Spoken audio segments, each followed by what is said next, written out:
Mr. Robert Workman. Yes. Okay, wonderful. Thank you. I appreciate that. Yeah. Okay. Rob is going to talk for 45 minutes, and then we're going to have a Q&A for half an hour, and then we've got a skedoodle at 1:30 out of here because the library closes at 2. Yeah, I might not even need 45 minutes. I think the question and answering might be more the longer term. Find some ideas what you need to do to mitigate the house. So, of course, my name is Robert Workman. I am a building biologist, and my story is pretty interesting. I did bring some notes along today that would kind of stay on cue a little bit better than the past. So I'm going to kind of read from this first, that way I can kind of get some things out to make sure I don't miss. But I had my very first symptom from electrohypersensitivity in 1996. My body started having some tingling of the fingers, and I actually had white spots on my skin that developed that doctors really didn't know what that was. Well, when I saw Dr. Kassar in Hilo, Hawaii, he says, no, that's actually the death cycle, because what the microwave radiation does, it activates the death cycle. It thinks your body's dying, so it creates these white spots. So I thought that was pretty interesting. He had of course, I was in this truck driving to Home Depot and helped him out a little bit, and he put my hand on his shoulder, and he said, wait a few minutes, I'm going to show you a few more things. So we'll get back to that in a second. But so the industry just so happened went from 1G to 2G. Now, I did not know that until I read the book called Invisible Rainbow by author Furstenberg, which in my final class in Santa Fe, New Mexico, Arthur came and spoke. And he's been doing this since 1978. He's been actually working on this because as him being a potential medical doctor, he would graduate from Cambridge University. But by 1991, he came down with electrohypersensitivity due to the MRI equipment and electrical equipment you have to use in order to be a doctor. So that was white spot. 2006, I also developed a constant pressure in my right ear, and I went to several of the top chronic otoliths media doctors, Dr. Herzog, which did a fabulous job. He's an amazing doctor, and also Dr. Peter Smith. And I complained that my right ear I couldn't hear, and out of the blue woke up and had no idea what was going on. I couldn't hear anybody, so I was pretty desperate being in sales, running a large company, that if you can't hear your customers and can't communicate, you're not going to do very well in sales. So I went through with 3 surgeries, and with no avail, nothing changed. And I kept telling them, my pressure is down here, it's not in here, it's right down here. So they don't know what's going on. They did the best they could do. So I moved through with that. In 2015, I had 3 major events in my life. And with those 3 major events, my body and my mind pretty much collapsed. And I wasn't able to function much anymore, almost like I had post-traumatic stress syndrome, kind of like the military has. And what's interesting about post-traumatic stress with the military, it almost never happens with the Air Force or Navy. It always happens with the Marines and Army, because they are typically around a lot of air conditioning units which put out dirty electricity from the generators. And we're now connecting through a lot of great resources that the guys who are exposed to dirty electricity, which is destroying your immune system and your electrical system down, and just accumulate, just like it did to me. Everything was fine, really didn't know what was going on, just kept going with my life.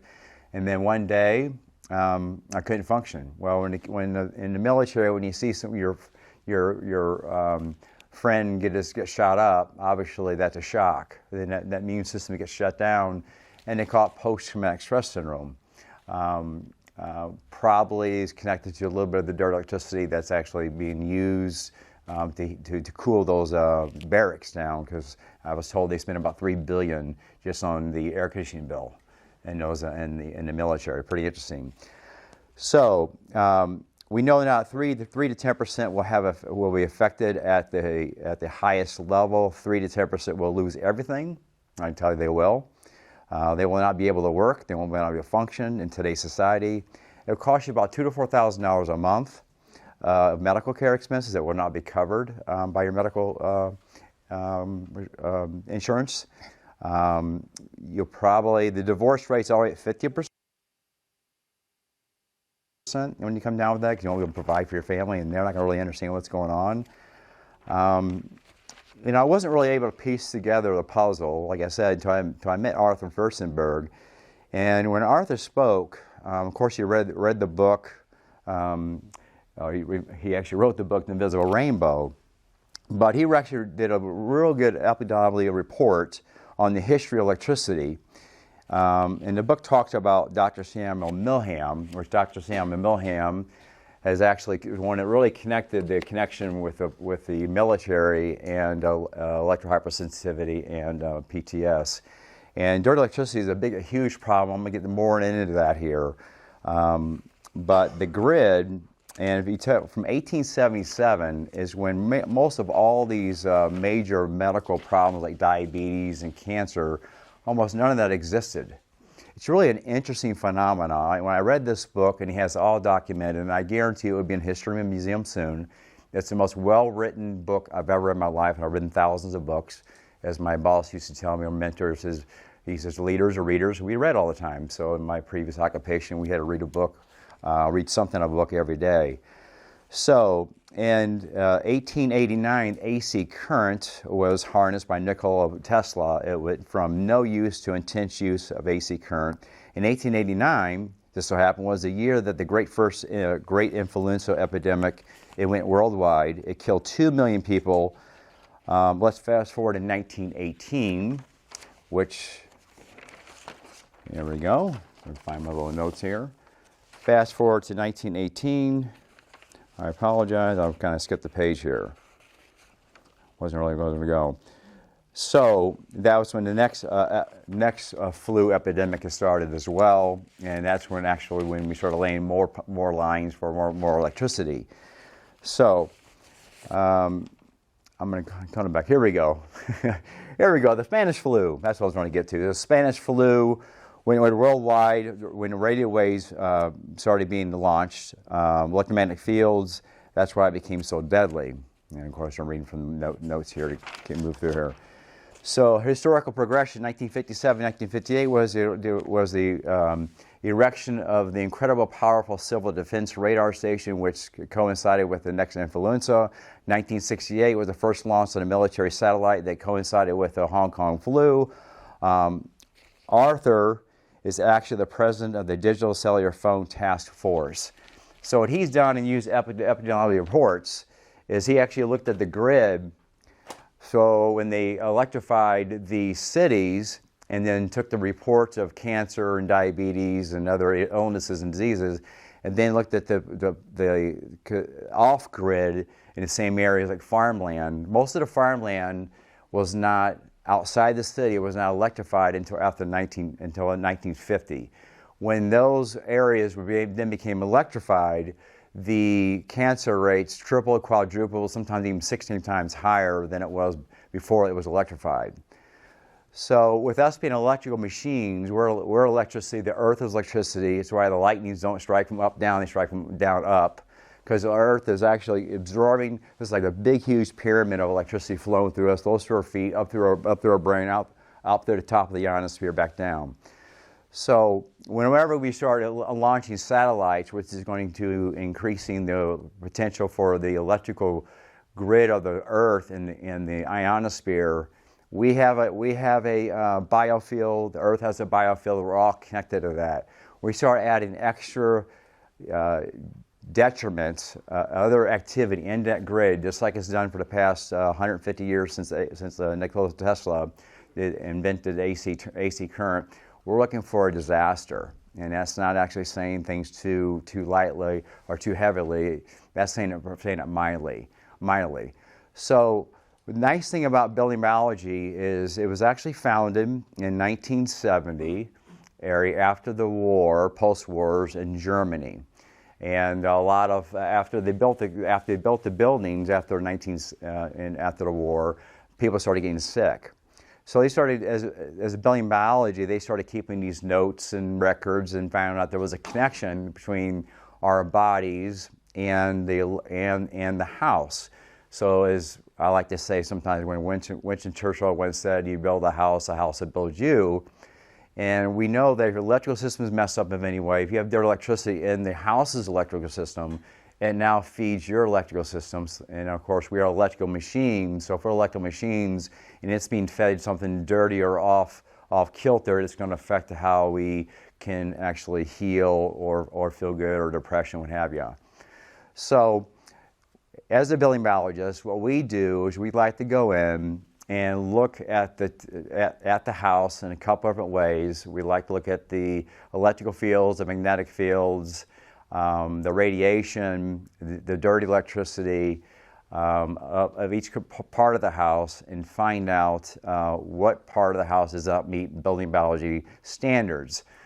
But unfortunately, most houses today, it's probably the most dangerous place to be in the world.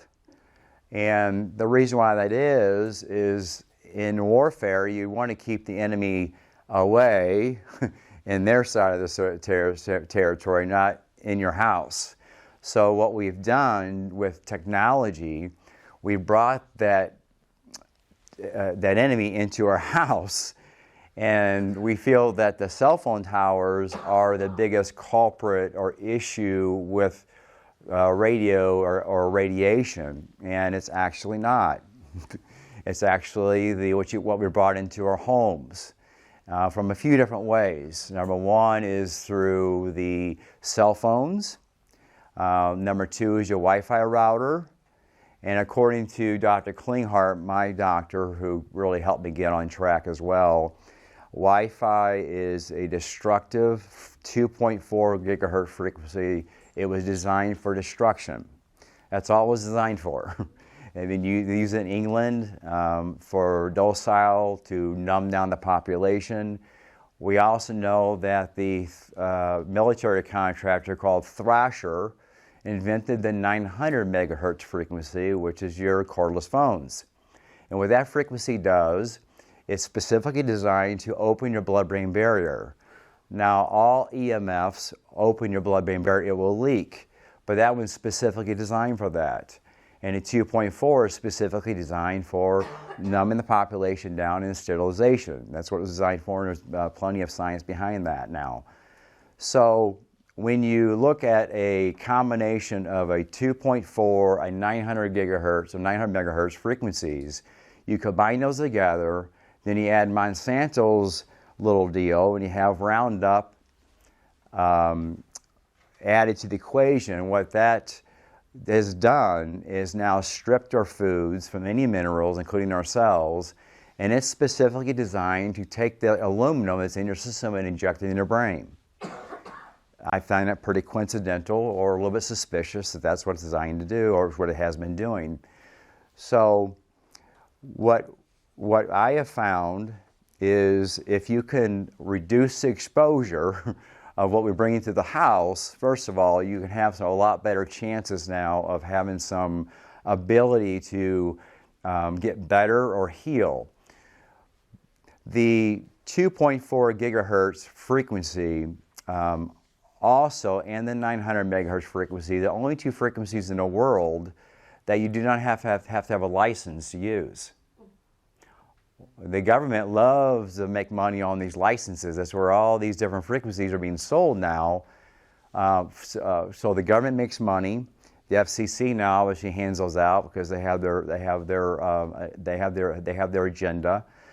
So what we can do is eliminate the Wi-Fi in your house. You can reduce your exposure by not bringing the phones into the home, or please put on airplane mode. Get a landline. And you're now going to enable, again, your body ability to recover. What I've noticed with some time of meeting my customers and then following the protocols or finding a mitigation recipe that I usually recommend for them, one thing you'll notice is the 2.4 gigahertz frequency is also designed to fatten you up. That's what it's designed to do. It will make a rat get fat, and it will kill it in 90 days. It will not eat anymore after 90 days. Which is about 60 years of exposure for us. So I have a client, and she was willing to do this for me. I said, would you please sleep in your basement for 3 months and let me know what happens? And so she turned off, because she couldn't get away from all the radiation. She was just exposed too much, but she had a 9-foot pour, and she slept in her basement for 90 days. And I said, what happened? She goes, I lost 20 pounds. And she did nothing else. She still ate candy bars, still did what she normally do, but she lost 20 pounds. I said, well, that's because you're not being radiated. Because in the basement, luckily because it was unfinished, she didn't have the, she didn't have, I call it power lines, 120-volt power lines wrapped around your house, which is another pretty interesting thing about what we've done to ourselves. We have this box, which is on life support. Because unless we have an air conditioning cooler, that box won't really work very well. It's not like we have a clay or straw clay type houses. They're all real thin and it's all, heat and cool it. Then we put power lines around there. People keep saying, well, I don't want to be close to those power lines behind my house. I want you to come to my home and see what type of radiation comes from that power line. I go, let me tell you something. Well, your bedroom is going to be 15 times worse than those power lines. I can tell you that right now. Why? Because you have an alarm clock there.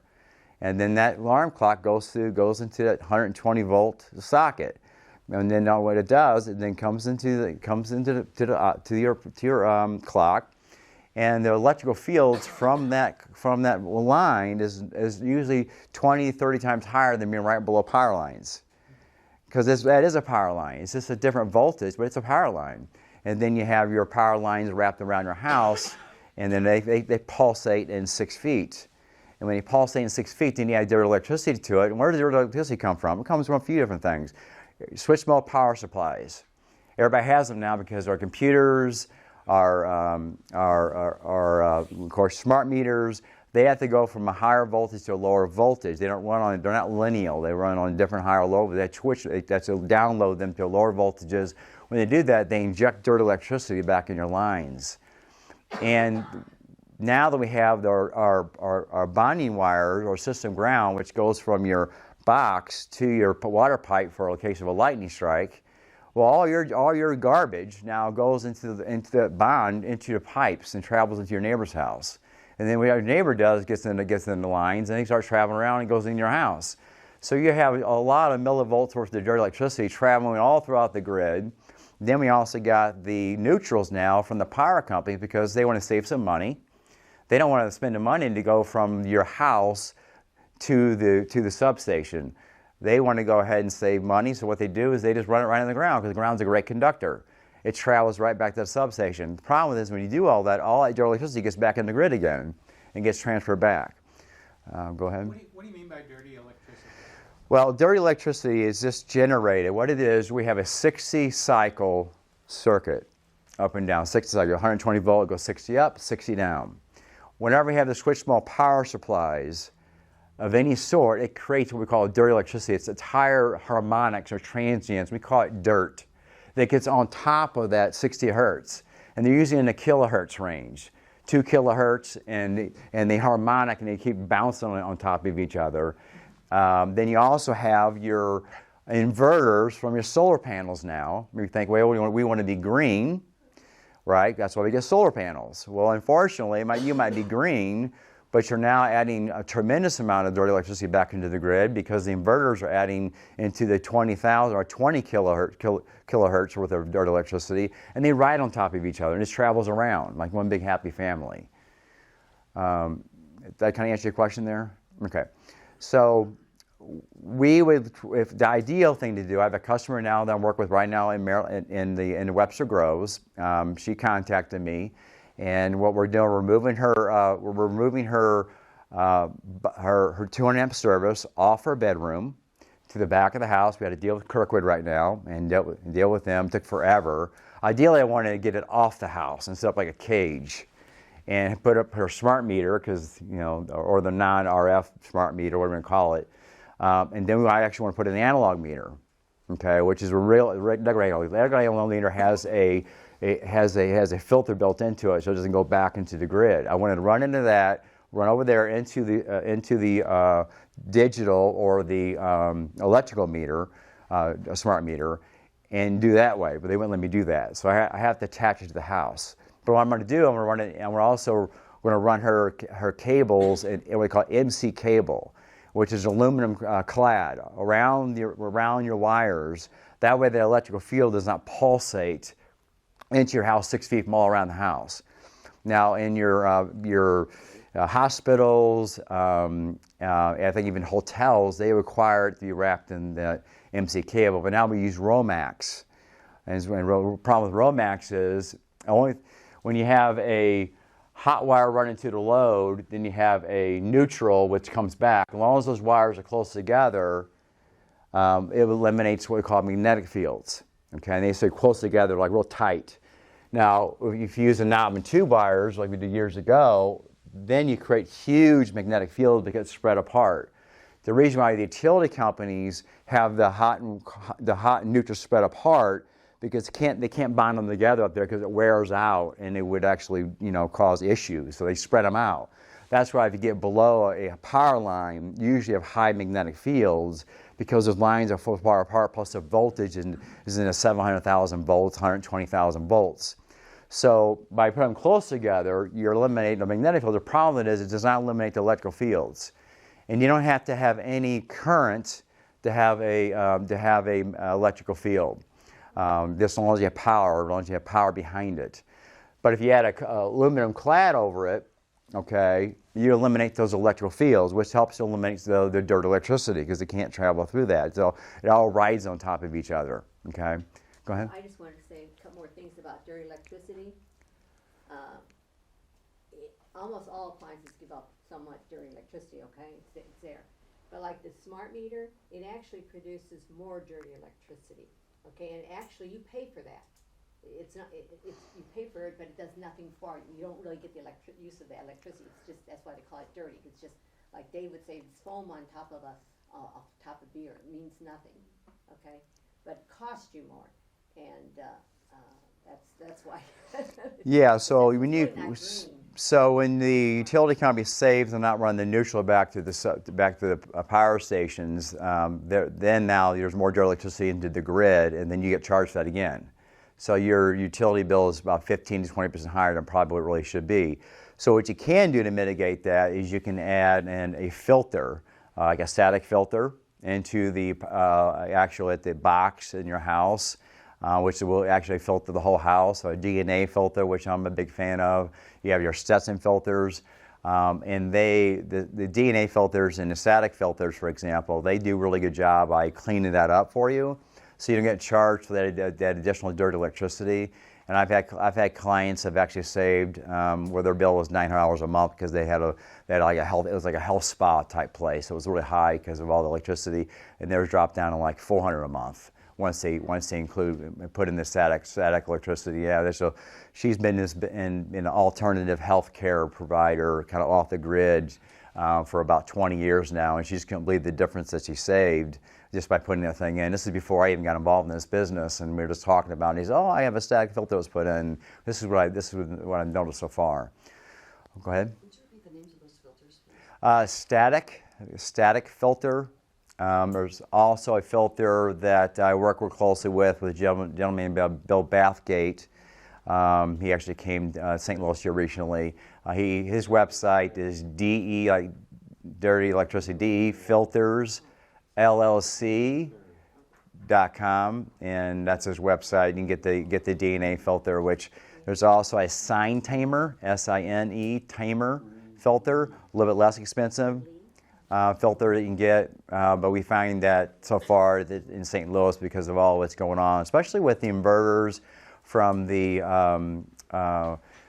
solar panels, are really creating a lot of problems. Wind turbines are a complete nightmare, for people to live out there. I mean, the cows won't even produce milk in those areas where wind turbines. Oh, sounds great. Oh, good. So, but there's already free energy out there, so I'm a little suspicious that all of a sudden this is a good idea that we're trying to be green, but then there's free energy out there anyway. You can produce this stuff, and gasoline. There's ways you can produce stuff for no cost. Rob, are these filters something that I could install myself, or do I have to have a professional come out? That's a good question. Actually, the DNA filter, there's two ways you can install it. I'm actually currently renting where I'm at now, so I just plug them in the wall. There are only two of them.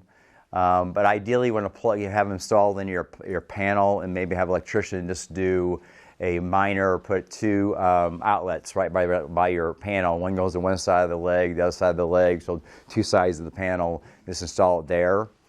And it can be installed there by a recommended electrician. I mean, you can do it yourself, but depends how much electrical work you know. Yeah. And then the other question I have is, could you give us a little bit more background information about how these things operate, or how they actually work to tame the electricity, or to Yeah, there's a few different ways. Well, I try to keep the broad strokes. I actually have stuff written down that I could have got out to explain this better. But there's one, the Stetson filter. What it does, it takes the dirty electricity and sends it to the ground.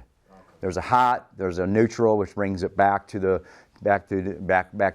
substation, and then there's the ground. Okay, where that goes to ground, where it sends it to. The DNA filter, the way it's set up, I don't know exact specifics how to explain it, but it basically dissipates it. So there's no heating that builds up. It doesn't go to ground. So it's a little more expensive filter. It seems like it does a little bit better job. And Sign Tamer, well, if Bill Bathgate was here, he's an engineer, I'm not. He could explain a little better than that. He wrote it down for me, but sometimes I'm like, okay, that sounds good. Good, bad, good, bad. Keep it simple. But that's a very good question, by the way. But if we had to know, I could have Bill contact you. Will it help reduce with the electromagnetic frequency that's coming from the wires? Will it help reduce the radiation coming from the wires that are wrapped around this? Will those filters help with that? Well, that's a good question, actually, too. It will help prevent the dirty electricity, which is zapping you. You have to understand, right now, we're getting hammered 6 feet this way, 6 feet around here. If you have something underneath here, you're getting hammered this way, too. It's 60 cycles a second it's hitting. And we work on 0 to 100 hertz. We are an analog being, not a digital being. So we're working on 0 to 100 hertz. All those years, why the grid started creating cancer and creating diabetes and raise your blood sugar levels. I mean, heck, I always call it the manual. I got the 1971 Naval Medical Institute of all the non-ionized radiation studies. It talks about how it creates diabetes, how it causes erectile dysfunction. It causes all that stuff, what this causes. So yes, they will eliminate the dirty electricity, but we're still getting the other type of radiation too as well. So unless you either wrap it, so what I usually have to do is, people don't want to rewire their houses. Or in my last kind, I mean, Amy's going to spend $17,000 to get all this done, but she's buying the home. It's a $500,000 house, so she feels like, you know what, I want to die. And she would have died in that thing. I mean, the way it was set up, her magnetic fields were over 5 in her bedroom. She has current coming through the pipes, and it's going all through all the wires. And then she's got a digital RF meter, like a smart meter, in her water pipe. And it's talking to all the other water pipes. It's like there's one actually gathered all the information, shoots it back up to the cell phone station. So she was getting 16,000 microwatts with the radiation off her. Then it was oscillating and getting into her pipes and running all throughout her house. So she had a mess in this thing. So luckily, Bill Bathgate, who went out there with me, had an oscilloscope, which is what Sam and Milham actually use. You can see the dirty electricity in the wires, and it shows it on the oscilloscope. It's really cool. And you can see, oh, this is some dimmer switches. Dimmer switches are a nightmare. They really are bad. Get rid of those things. They cause all kinds of dirty electricity. LED, the reason why your CFLs are so bad for you, first of all, there's mercury in it. So that's gonna couple and go right in your body and create a mercury toxicity in your body. Then that CFL, that so-called green light bulb, it vibrates 100,000 times a second. It flickers. So that flickering was what caused the dirty electricity, and gets back into your actual grid, and also too gets in your eyes and in your electrical system. Go ahead. Would I be accurate to think of dirty electricity as higher frequencies? Yes. It couples on top of. Just eliminating the higher frequencies. That's exactly right. Yeah, it's good. These are all simplistic. A question: CFLs versus LEDs. The LEDs a little more benign. Yeah, the newer ones are better. The older ones were a mess. They had switch mode power supplies in the older ones. The new ones are better. The only thing I don't like about the LEDs is the light. It's still flickering. I have a nice little meter here. I can go to all the light bulbs and put my little meter on it, and it tells me how many times it's flickering. So ideally, I want to see 120 volts of flickering on this machine here. But when I have LEDs, they're all over the thousands. It bounces all over the place with this thing here. So real clients love it. They take it around and kind of point at things. They go, You know, TVs, all these LED TVs, you know, they're a mess. I mean, they really are, unfortunately, to say all that. But I'm just really suspicious about these lights, because the light from the the iPad, and I was spending thousands of hours on the phone for 25 years. I was in my car all day doing home improvement business. So I was in a big Faraday cage, microwave car, because that's what you are, you're in a microwave basically with the cell phone on. But my body, because I took care of myself, I was able to kind of get through all this, doing detoxifications about 3 or 4 times a year. But then when we added the iPad, because my finger was on it for hours a day and training, then I was airdropping. And I thought, oh, this is cool. It's just airdropping from that iPad, this pad. I didn't know that thing was putting out 30 to 40,000 microwatts worth of radiation. And put that in perspective, we want to be below 10. And even 10 is really not great, okay? But 10 is we feel like you can function in 10 microwatts worth of radiation. And you want your house to be no longer than 100 microwatts of radiation. Any place in the home, if ideally.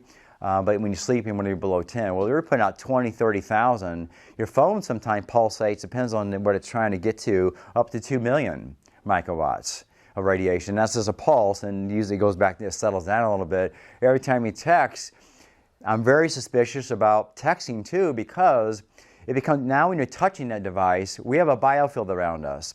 Our biofield works on 10 to 30 gigahertz it vibrates at 10 million times a second, 10 billion times a second to 30 billion times a second. It's called a biofield.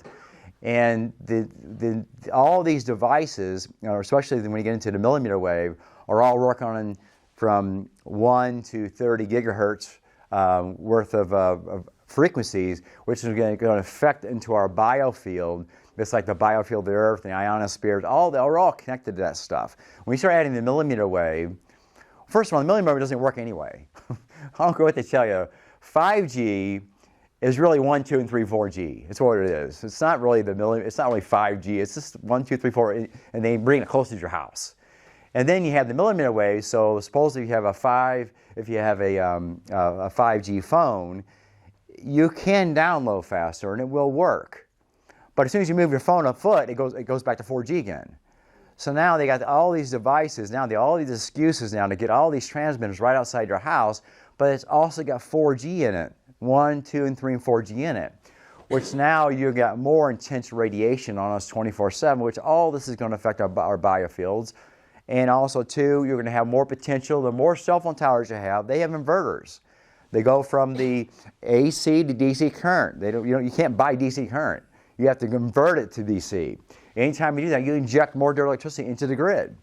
So that is why we feel that with all this additional radiation, there's going to be some huge consequences coming soon. So, How about, if we were all wired, do fiber optics, would that solve most of the problem?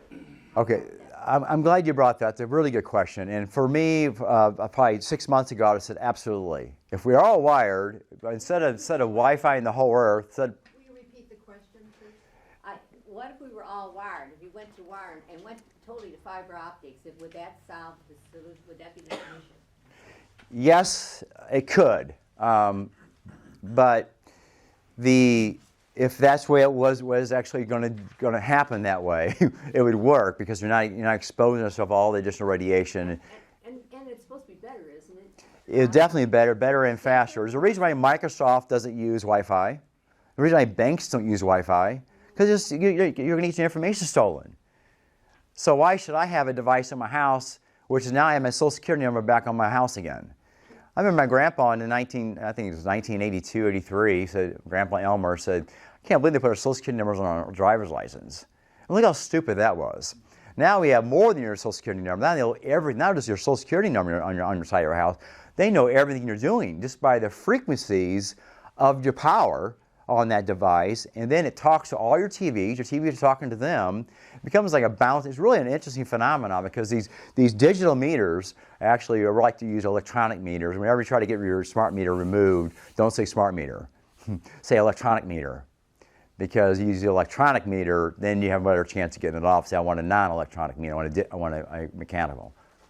Please say dangerous smart meters. They're very dangerous, in my opinion. That's my opinion. Yeah, as biologists, this is not for publication, but we feel it's an assault against any biological living thing on the planet.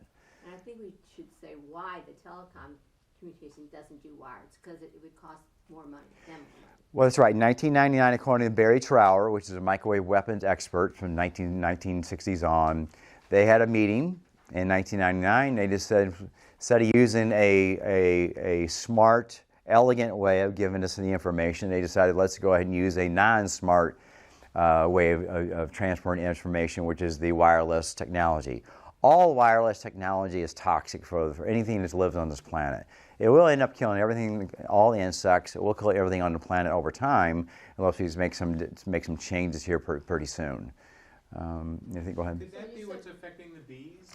Yeah, all the bees are dying. What we noticed, and with read Arthur's book, he's a lot smarter than me. He's way above my pay grade.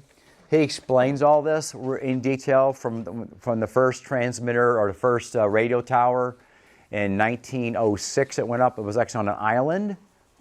And on the island, they actually call it the white syndrome, because when they put the radio tower up, all the bees died. They all collapsed. And then that's why they call it the white syndrome. They didn't know what was going on. And what happens is the bees will recuperate, just kind of like we do. What's really interesting about the microwave, when you eat a microwave, you live longer. If you don't die from cancer and all the other stuff, it slows your metabolism down. And that's why my friend who decided to sleep in the basement got lean.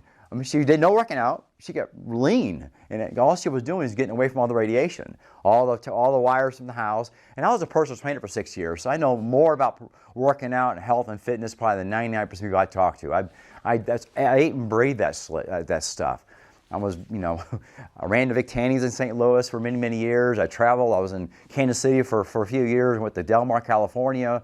I was with some of the healthiest people on the planet, including Dr. Robert Kassar, who was a medical doctor back in the 1970s and 80s. His father ran 27 hospitals, and he worked in an emergency room. He says, man, there's a problem with this system here. So he became a doctor of chiropractic, then became a parasitologist, and his family owns Big Tobacco.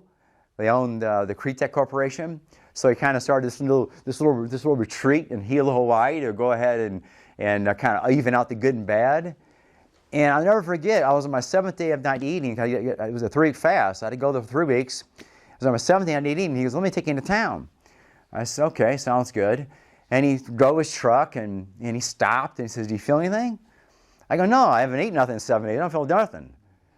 He goes, he drove it about 100 feet higher, and I said, what the hell just happened? I said, I'm starving to death. He goes, that's because the death cycle has started. He goes, you're getting exposed to Wi-Fi right now. I'll never forget that. And I was starving after that. I was like, God, this is like miserable days. And I was on my 7th day. I said, why'd you do that to me? Because I knew you'd get it. Because I'll just stick you back I'll lock you in a room, give you the water, you'll be fine. We made it 15 days. But that was one of the most interesting phenomena I've ever been through. Is I was not hungry at all. It's fine. You have to get about the 5th or 6th day, you don't get hungry anymore. You just kind of pass. You're just kind of you're in an aura. You kind of have this new feel, like, oh my God, I feel amazing.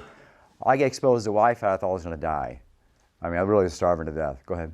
So on that note, can you explain the difference between when you're near a source, whether it's a Wi-Fi router, cell phone tower, and you're reading the radiation that's coming off that source versus being at whatever distance from that and still being exposed to the frequency coming off of that?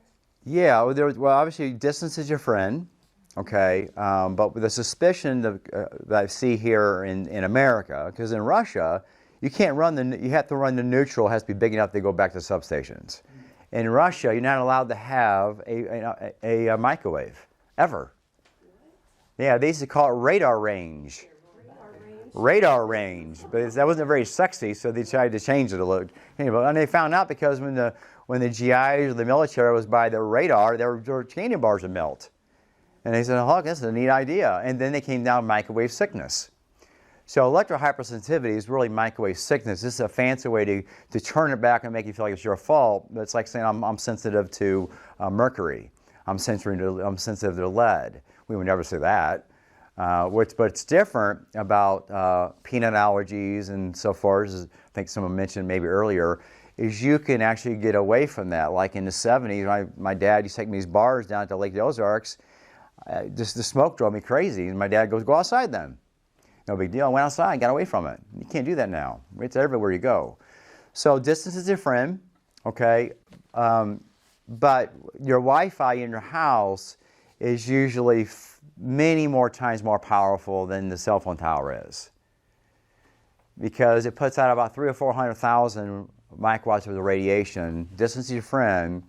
So my average house I go into, if they have the Wi-Fi on, I never get it below 300 or 400 microwatts ever, unless they're really far away. But in the office, you have your computer talking to your Wi-Fi router, so that's talking there. So you got radiation come from the computer, then you got radiation come from the Wi-Fi router, and it's in the same office.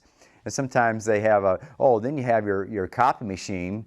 That's a mess, and it's sending out radiation pulsing. You put them all together, they're sitting in 100 to 300,000 with microwatts of radiation all the time, and they're wondering why they're sick and got diabetes and got all these problems. Go ahead.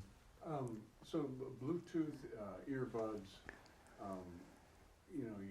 your cell phone, regular wired earbuds. I understand that the earbuds with wires act as a conduit from your cell phone up to your eardrum. Yeah. And then the Bluetooth earbuds are better than putting a cell phone to your ear, are they not? No, not. Your electrical field, and you have the potentiality to get some issue with cancer through here because of the electrical field from the wire. But what you do is, whenever I saw the more recent studies on those things, you're now putting a Wi-Fi router, basically, in your ear. And then you put it in both ears. They go right through your body. And all the way the science is done in the 5G summit, one of the speakers was talking about the best way, as far as not affecting your biofield, but not hold the phone with one hand, but hold two. It's actually better for you because they can kind of travel through that way. Well, one, but the biofield like to spark, and there's cameras, you can see your biofield area spark off. And you want to be like a fire, where you have this complete fire around your body, versus a spark. A spark makes it look like it's going out, like a fire's going out. So when you add the Bluetooth of any sort, that's going right through your system, and it's going right to your brain. So no, I would recommend the wired much better than I would recommend the Bluetooth. Especially those little watches that people are wearing now more than ever. You're going to start seeing that's in your chakra, so that's not very smart. But you don't know what you don't know. So that's going to go through your system. Well, you're going to start seeing rashes. Larry Gus, you saw this spoke. He taught me a lot of this stuff. Obviously he's my teacher. So Larry talked about how a lot of his clients are getting rashes up through here. And that's usually the first sign of EHS, or electrohypersensitivity, is you start scratching all the time. And you get candida, you get fungus issues, because that's what it does. Go ahead. This kind of Bluetooth with a wire to the ear, what are your thoughts on that? Where this goes around your neck and you have a wire to the ear. But it's still Bluetooth from there to your phone. Yeah. Any wireless of anything is not good. You just want to get rid of it. Because anytime you transfer information wireless, you got radiation going on. And I love to measure it, find out how much is coming off that thing. But I'm kind of curious. Go ahead. What about and I put it down. Yeah. Robert, what about our hands? Because I have noticed, I hope it's not my subconscious mind. I'd rather it be my subconscious mind, but I'm feeling pain in my hands. Well, some of these symptoms, and if you don't mind, I like to kind of pull out something here really quick. But this is, I call this the cell phone guide they didn't tell you about. This should be put in every single cell phone. These studies went back to 1926, put up by the U.S. military. And who did the cell phone industry buy the technology from? Oh, the U.S. military. And what does the military usually typically want to do? Kill things. So they just sold off, the FCC just sold off the 60 gigahertz millimeter wave frequency, and it kills all insects. They sold it to 300 different companies. So here we're adding something else to kill all the insects here. But one of the side effects of the first symptoms of electrical hypersensitivity is a lot of, it's called alteration of the diameter of the blood vessels, which is what I have at my peak. I went into St. John's Mercy's and I couldn't drive. I had MS symptoms. I couldn't walk, and my veins were swelling up because they had these the lighting, which I was real sensitive to, which is any of the track lighting like this. It can make. So it also says elasticity, so it makes you more sensitive to anything that's electric as well too. Almost like it pops. Like when I touch my iPad, I feel like my fingers are on fire. But I just don't touch the iPad anymore. So it's pretty simplistic here.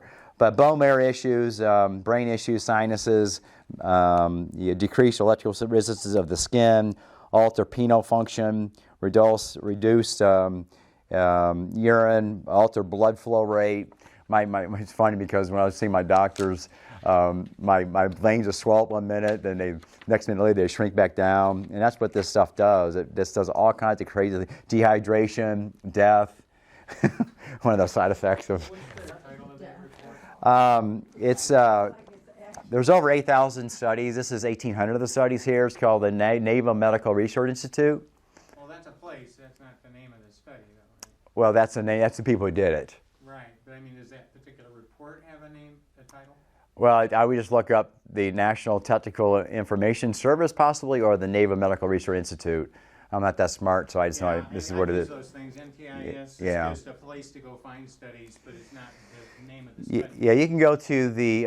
You're going to find this right here. I mean, I just know these people did the study, so it's military. I would like to say, Dave and I had a lot of weird stuff over those years, but you don't pay attention to all this stuff that happens to you. I mean, you don't.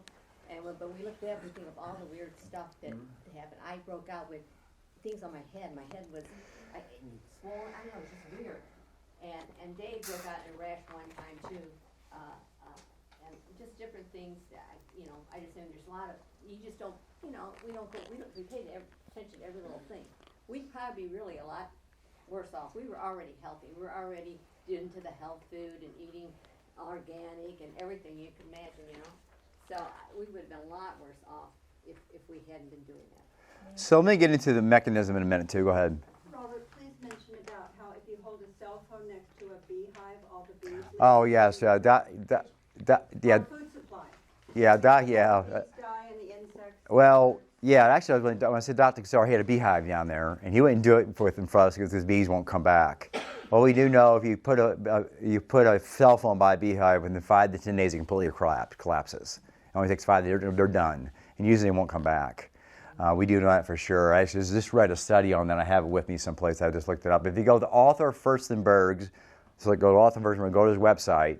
It's Arthur Furstenberg pops up. Here's all the studies on the bees. Talking about the beehive study, the whole 9 yards. But they start making special noises for about a week, a day or two. Then that's this noise. There's letting the hives know we're going to swarm and leave here real soon. Also, I saw a video where the people trying to do the 5G are cutting down the mature trees where the birds live and the insects live, so that they can do the 5G, which is that's in the UK. Yeah, doing a lot of that in the UK. So according to Barry Trower, through his studies as well, the bees only really pollinate about 20 to 30% of all of our stuff. But 70 to 80% comes from the insects, because the creepy crawlers, they crawl on it, and they're there, and that's how they actually pollinate. So we do know that for sure, that our insect population is down tremendously. I mean, you will never find insects around these light poles anymore. Why? Because they're using LED. And LED, if you stare, I wouldn't want to ask anybody to do that. If you stare at a thing for a full minute, I guarantee you'll have eye damage. I guarantee it, because I got the testing material instruments to test these things out, and they're really off the charts. So I'm really suspicious about that. Well, that's another part of the dilemma, because the people are going to have to clean these windows on the medical buildings, or any windows of any building. Those cell phone tower are speakers, I like to call them, are right there on those buildings. So how are they going to clean around them? We're going to shut it off? They're not going to shut it off. They'll be right there exposed. Well, even the people installing, they're exposed, aren't they? Well, yeah, I mean, I'm sure, I don't know. Yeah, they have to. Yeah, I don't know if they were protective gear or not. But that's another whole another animal. It's like, this is bad enough the way it is. Which light bulb do you recommend us use? What's that? Which light bulb do you recommend? The regular old-fashioned halogen light bulbs or your incandescent light bulbs. They put out more heat. They're not as efficient, but they're way better for your electricity, and they won't kill you. But just so you know, LED, the EcoSmarts seem to be okay. The ones that tested those out, EcoSmarts tend to be okay. But We found out that the Kelvin needs to be below, 2,700. yeah, no, what was the Kelvin need? 3,000 and below. You need to be 3,000 or below, Kelvin. so before we run out of time, I want to at least get this part here. So we do know the mechanism now that makes all this thing tick. That we know for sure that the microwave radiation, 100% without any question, will damage you. It's not a matter of if. We know the mechanism now. And the mechanism is when you have a cell, and you picture a big cell in your mind for a second here, and you have on the inside of that cell, on the outside wall, let's say, you have a plasma, and then you have I call them gatekeepers. I think there's a special name for them. It's in my building biology book over here. And those gatekeepers, and everything works on electricity. So as Dr. Klinghardt taught me, he says no such thing as a bad or good organism in your body. They all talk to each other, and they're all friends. But when you add radiation to it, they don't become friends anymore. But what happens is the bad becomes really extremely aggressive. So when you expose yourself to microwave radiation, those gatekeepers know when to open, when to close. Normally, let proper amount of calcium come into those cells, nitric oxide to go into those cells, and then it also helps regulate your blood-brain barrier. When you add microwave radiation of any sort, you now confuse those gatekeepers. And Dr. Martin Paul has got the more elaborate version of my explanation here of how that works. And pretty soon, one day you touch your phone one day, those gatekeepers stay open permanently. And that's when the Lyme disease shows up. That's when the mold shows up. That's when the blood-brain barrier opens up. And so then you add 900 megahertz frequency, which opens it up anyway. And then you have a bunch of drivers like the glyphosate added to the equation. And that's why we're in this, kind of this situation where we're sometimes so sick you can't even do nothing about it. You're just in stuck bone. You don't want you get so numbed down. You don't even want to deal with this. My average person, unless you're sick, doesn't want to hear about this. I don't blame them. Who wants to hear about this stuff? Because you're so tired of it. And that's just where we're at right now. And what the microwave would do to us over time, it makes you very, very less likely to fight back. That's why it was used in the military, unfortunately. It's just keep it simple. It makes you stupid as well. It makes you cannot cross your right and left brains. You're the right brain or left brain with microwave radiation. You can't be both. And you want to cross them if possible. That way you're not to this side or to that side. And as Dr. Robert Castaro taught me, is when we did that fast, he was trying to cross our left and right brains. That way we can see through different goggles and see what he calls the truth versus, there or here. But microwave has a tendency to dumb us down. So that is why, that's the mechanism. And you can go to Dr. Martin Paul's website and look at his material, how to perfectly explain all that. But to keep it simple, that's where all this comes down to. We know for sure this is actually damaging our bodies because of the gatekeepers and what's called calcium gated, the voltage gated calcium channels. And we have 7 of those, and plants have 1. And what we know, when you expose plants to a microwave radiation, that voltage gated calcium channel creates something in the plant where it creates terpenes. And these terpenes, actually, in the right occasion, the plant will just explode and turn into fire.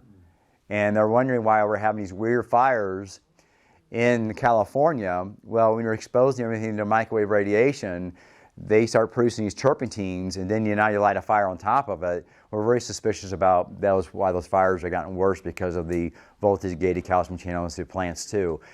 I have videos of this, so we do have a lot of destruction with usually our spruce trees, pine trees, because of the way the physics works. The skinnier you are, the more likely for the radiation to affect you. This is the way physics works.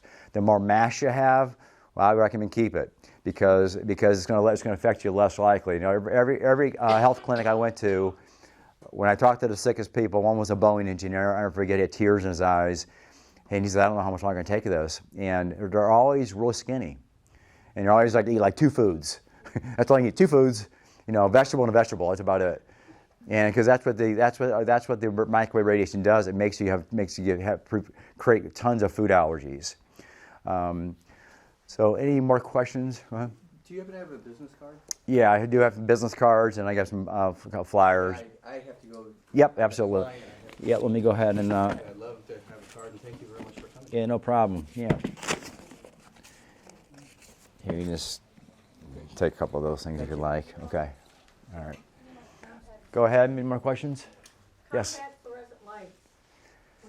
Yeah, that's what I was trying to get out earlier. When I was in the hospital at St. John's Mercy, that's one thing they have going. My veins have swelled up, and I was so pretty bad shape then, so I was sensitive to everything, including my car. Your car is a big booby trap, by the way. We can get to that too if you like, but your car is a complete death trap. Hyperspinning, because what those things put out. We can get into that. But yes, they're bad.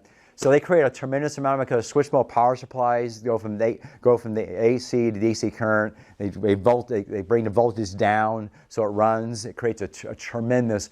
I've seen this turn off one of those things, and it went from 2,000 or 3,000 millivolts worth of radiation down to 100 of dirty electricity throughout the house. They produce a tremendous amount of dirty electricity from what I've seen so far. Go ahead. Chris, I have an older home that's got knob and tube wiring. Is there any suggestions you might make as a device you were saying that might work? Or? Well, knob and tube, man, that's a great question, actually. I was just talking to Tim Bird at Bird Electric. Bird Electric's actually and I are working together on making these homes safer. I'm training him right now. I'm actually have another trainer, another EMF named Andrew McAfee. He's a electrician, but he's also an expert in this. The guy's brilliant. I met him in a house in Nashville, Tennessee for a music star. It was kind of fun. I thought I was in the movies. And it felt like I was in the movies. We worked there together. But knob and tube, because they're far apart, they put out a tremendous amount of magnetic fields. And I don't know, I haven't tested them for direct electricity, so I don't really know how that would be any different with that. It might be the same. But I just knew. Other than, ripping it all out and putting it in Romex, You could probably maybe try to filter it. I'd have to do some research on that. I'd like to check into that. I talked to Orrin Miller or I talked to Bill Bathgate about that because they would know more about the knob and tube. We just know that you can't really fix it. And what happened, but just so you know, 8 out of 10 of my houses have had what we call miswires. And even my electrician, Tim Bird, who's 30 years, didn't know this. It's a code violation. When you have 2 different circuits go into a junction box of any sort, and then they go 2 different ways, or they come in here and they bind these neutrals together from 2 different circuits. Well, then you have potentiality for a current. So instead of going this way, then one goes this way, wraps around the whole entire room, and the whole room becomes those power lines. Then you have huge magnetic fields, like knob and tube, but one's over there, one's over here, and you have huge magnetic fields. And that's what happens to some of these people. They have these miswires going on. But presently, the code allows running 2 circuits using 1 neutral. What's that now? I say presently the code allows 2 circuits to share 1 neutral. Yeah, it's a code violation. You can't do that. Two different branch circuits cannot go in and share it even. And so did Mr. Berger thought the same thing too. I said, no, you can't do that because what's going to happen there is the current will go it's not like least path, it goes everywhere. He said, well, if it's the same amperage, you can do that. I said, no, you cannot do it. And I can show you the NEC code on that. You cannot have 2 different circuits share neutral. It creates havoc throughout the house. And I can show you the documentation if you'd like to see it. But yeah, it's got to be the same circuit. Go ahead. I want this one question answered today about shun guidance. Anybody? Oh, I have. Yeah, Nancy Hopkins is really big about that. She's wonderful. She works in the U.S. military in the 70s in a microwave weapons department. Like shun guide. You think it works? Well, if anything. If you could start off with just explain to us roughly what it is. Okay, shun guide, I believe, is some sort of a mineral. It's a carbon mineral. Okay. Only found in Karelia, Russia. Yeah. Okay. Yeah. I've got one too. Yeah, okay. So, well, I didn't know nothing about shun guide, but Nancy, and actually my friend Bill Bathke, who's an engineer, a very skeptical guy, by the way, because unless he tested it, he don't believe it. It has some health benefits. We know it doesn't have any health benefits for the millimeter wave, but it supposedly does. I've tried out one. I didn't notice any difference yet, but the way Bill said it has to wrap around the entire neck he said for it to work. Like a pearl necklace. Yeah, so, but I think there's some hope there. And Nancy, if you watch her on Where Did the Bees Go, and some of her YouTube stuff, Where Did the Bees Go, I think it's called, she's pretty low-key. I like her. I like listening to her. Sometimes I listen to people, I don't like the way they sound, but I like to hear a lot. But she talks a lot about shungite. And she worked in the 70s. She knew all about this microwave stuff. So she's pretty interesting to watch. Any other questions? Mm-hmm. So did you get into doing what you're doing now from being sick? Yeah, it's a really interesting story. I'm glad you brought that up because here I am. I had a really good paying job, a really good job for my industry, probably the highest paid in the state, unless I was an owner of a company, pretty sure. But it took me 20 years to build that up. So I also was getting sick, and I was like feeling like I was dying. And so I saw Dr. Simon Yu here. He helped me out, gave me stable, but there was something I was missing. And I said, every time I'm around my phone, I have problems around my car. The screen from my car area, that's bothering me. Wi-Fi's bothering me. And so you think there's a connection? He just wouldn't really elaborate on that enough. So Dr. Klinghardt, I watched some of his videos. They shield their whole office. I mean, the whole place is shielded. And I go, well, heck. And he said, well, if you want to see me, which he doesn't take clients anymore, but he said, if you want to see me personally, unless you sleep in the net and turn your circuit breakers off, I won't talk to you. I'm wasting my time. I thought that was pretty interesting. He said, we need to hire a building biologist. So I get online, and I'm like, who can I find? I've got a hold of Orrin Miller. And Orrin Miller, 4 years ago, I said, Orrin, would you please come to St. Louis? I'll pay you $3,000. And he remembers the conversation. I said, I'll pay for a flight, I'll give you $3,000 to come to St. Louis and mitigate my house. And he said, well, no, I'll do it on the phone. So 11 hours later, $100 an hour, I finally get my house mitigated. Well, I'm getting radiated the whole time, of course, from holding my phone, because I don't know any better. I had to buy the equipment, spent dozen hours on YouTube figuring this thing out and finally doing it. I said, okay, I'm ready to go now. A year later, because a year and a half waiting list, a year later was to go see Dr. Klinghardt. So that's kind of, that intrigued me. Then I went to Dr. Cassard, did the fast, and went straight there. Went to Klinghardt office. They thought I was nuts. They said, you did a 3-week fast before you came here? I said, man, I'm determined. Because I was going to lose my job. I mean, I was on thin ice. I had a real... He's in Seattle, yes. It's a beautiful area over there, and it's a beautiful place to go to. I liked it. And I can say with Dr. Simon Yu, though, he's done a good job. He actually tests for it now, and he refers me to some of his patients, so he understands the differences. I tell you, it made my symptoms worse, because when I was killing the problem, the radiation fed it, and it came back stronger. Then it came back stronger. I literally thought I was going to die. That's how bad it was. I lost 40 pounds of muscle. I mean, I was a big bodybuilder, like, I can squat 500 pounds, bend the bars. At the end of my day, I couldn't even squat 130 pounds. I mean, it was like, I don't know what was going on, man. I just know everything was shut down. So that's kind of how I got into it, and it just intrigued me, and I was like, this is like the funnest thing I've ever done, though. It was like fun. It's like you're a kid again. So this whole thing, it should be, you have to make it fun as much as you can. If not, you get depressed. Make it very fun. But I want to kind of elaborate one more time about the hardwiring here in a minute, about hardwiring everything. That's going to help, but it's not going to prevent 5G. And I believe what Arthur says. And just think about this. You don't have to like go off the end when I tell you this. The only way this is ever going to go away, and I think Arthur's right on this. He's been studying this for over 30 years, a lot longer than I have. He's way smarter than I am. And guy's brilliant. I mean, brilliant. When the system was to hide anything from us, and I was taught this by a guy named Kevin Trudeau, the natural cures guy. He sold more books than Harry Potter. I spent personal time with him. It cost me a lot of money to do that too. But I guess he said, if the system wants to hide anything from anybody, they make sure it's right in front of your face. They make sure it's really simple, and it'll keep telling it to you over and over again that it's okay when it's really not. And if it's in front of your face and it's really simple, that's the problem. So if you think about it, our phones are in our face all day, and we're trying to find the solution, but it's right in front of our face. and it's smart this, smart that, smart this, smart that, which is really not very smart.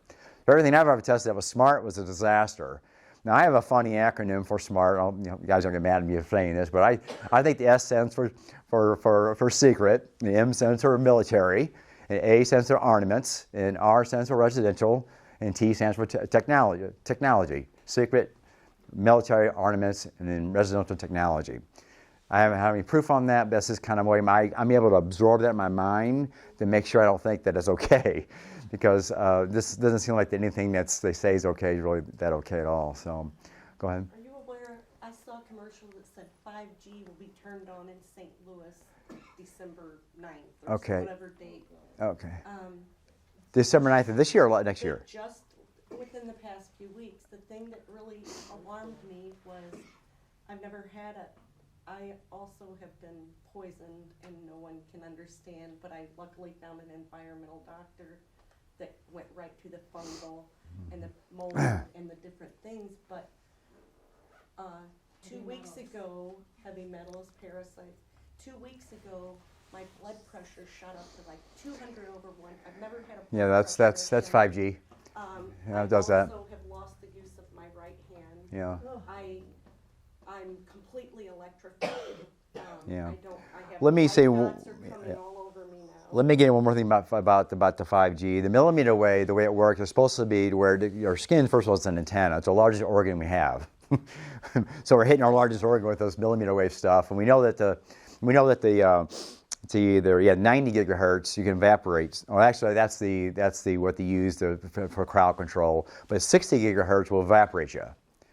You're gone. 60 gigahertz, you completely evaporate. So that's military. That's known as well too. But what's the problem with it is what they don't talk about is it's supposed to travel in your skin, but you have what I call little portals, which is your sweat glands. You have millions of those, if not more than that, millions and billions. So what's going to happen is that millimeter waves are going to go in those portals and go throughout your system and create your body to get sick. So that's the common sense that's already been tested. You know what's going to happen. So that's a concern we have. That's why people in the UK are getting nosebleeds. It's really launched that way up in called Gateshead. Gateshead in the UK they've already launched the 5G, and they're using the lighting there for the 5G. And unfortunately, it looks like it's got some untested technology in the lighting too. Go ahead. How do you protect yourself going out and trying to help people the way you're doing all this? How do you help yourself? Well, I do a couple things. I mean, I do a lot of stuff to prepare. So I sleep in the net, turn my electricity off at night, and you feel like you died and went to heaven. I'm telling you that right now. It's unbelievable how you feel. Especially the more healthy you are, the more you're going to be affected by this electrohypersensitivity, because your body is working better, and it's more connected to the earth. The good news about the less healthy you are, God bless my sister. She eats can bars every day and smokes 2 cigarettes a day. She ain't affected by it at all. God bless her heart.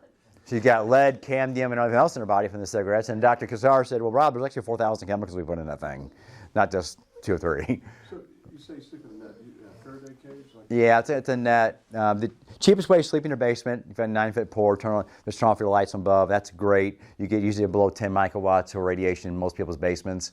That's a great place to sleep. Might be a little cold, but it's a great place to sleep.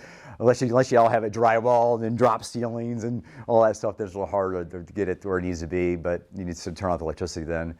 But that's. So you bought Yeah, it's called Daylight. Yeah, it's called Safe Living Technologies. I got some brochures. Rob Metzer also helped train me. I had 4 people that trained me: Rob Metzer, Oren Miller, Larry Gust, and then Bill Bathgate. So I sleep in a net. The only problem I noticed in the city is I have 2 meters, and it really takes a science here because some meters read up to a certain point, and some don't go down below a certain point.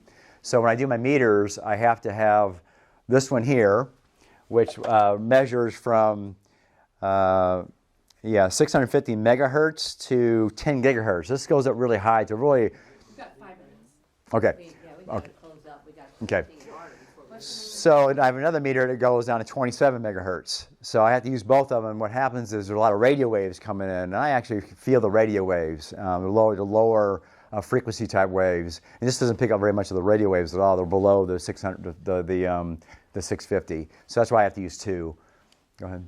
What do you But- do about the, I mean, doesn't some radiation come through the net and then get you sleeping? Well, I get down to 10, so it's pretty good. So I'll just deal with that. But I had to do my house special. I'm in a villa. Villas are problematic. So is apartments because I share a wall with a customer, with my neighbor. So she's a customer though, but with my neighbor. So I had to put aluminum foil. And I had to ground it. And by doing that, it prevented electrical fields from coming in. Because when I turned off my power, it actually made it worse because it wasn't canceling each other out.